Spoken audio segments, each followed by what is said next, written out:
அனைவருக்கும் வணக்கம்.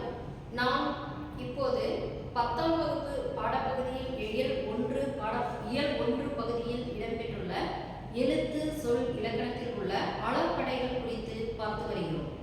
சென்ற காணொளிகளில் அளபடை என்றால் என்ன என்பது குறித்த விளக்கமும், அதற்கடுத்த காணொளியில் சொல்லிசை, செய்யுளிசை அளபடை மற்றும் இன்னிசை அளபடை இவற்றை கண்டுபிடிப்பதற்கான எளிய வழிமுறை என்ன என்பது பற்றியும் பார்த்தோம்.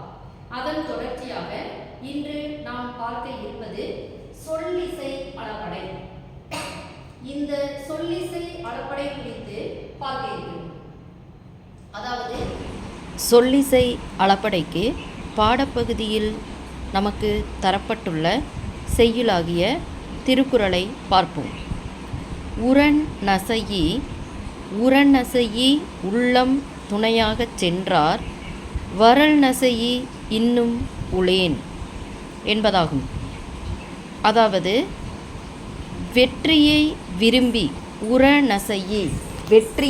விரும்பி ஊக்கமே துணையாக கொண்டு வெளிநாட்டுக்கு சென்ற காதலர்.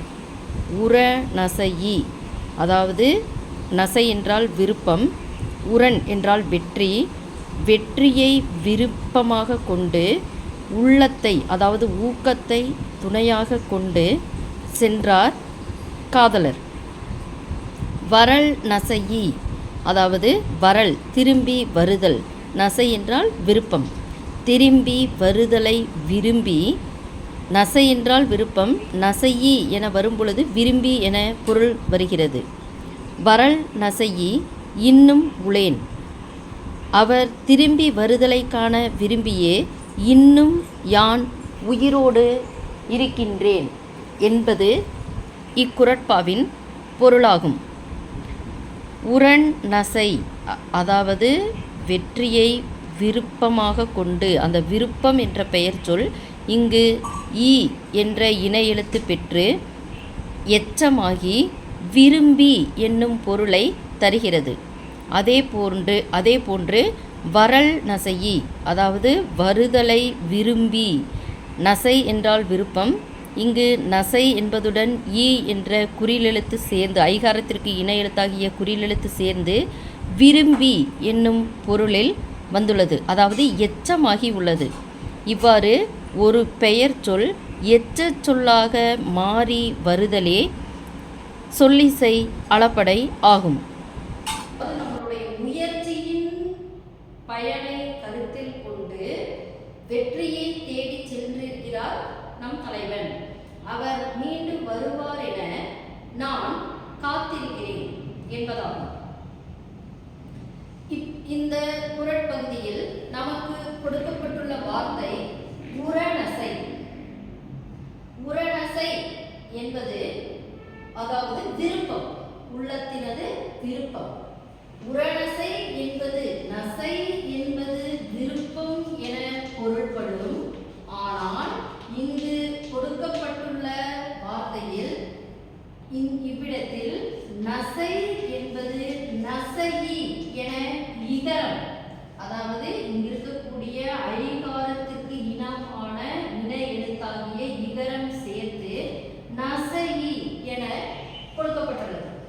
இந்த நசை என்பது பெயர் சொல். ஆனால் இப்பெயர் சொல் இங்கு ஈ அளவெடுத்து நசையி என எச்சமாக மாறியுள்ளது. ஒரு பெயர் சொல் எச்ச சொல்லாக மாறுதல், இதுவே சொல்லிசை அளபடை.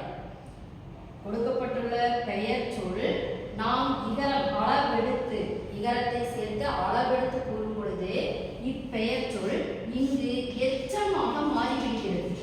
இவ்வாறு ஒரு பெயரை குறிக்கக்கூடிய பெயர் சொல் எச்ச சொல்லாக மாறி வருமானால் அது சொல்லிசை அளபடை என கூறுவோம்.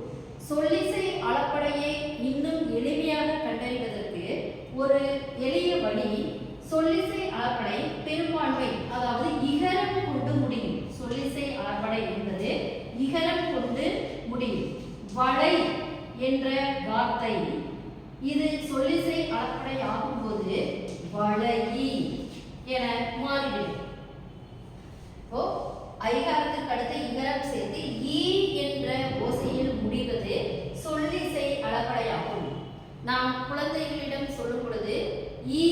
சொல்லு என கூறுவோம். பல் துலக்க வைக்கும்போது ஈ சொல்லுவோம், ஈ சொல்லு என கூறுவோம். அந்த வார்த்தையை மனதில் கொண்டு ஈ என அந்த சொல் அளவெடுத்து முடிந்தால் அது ஈ சொல்லு.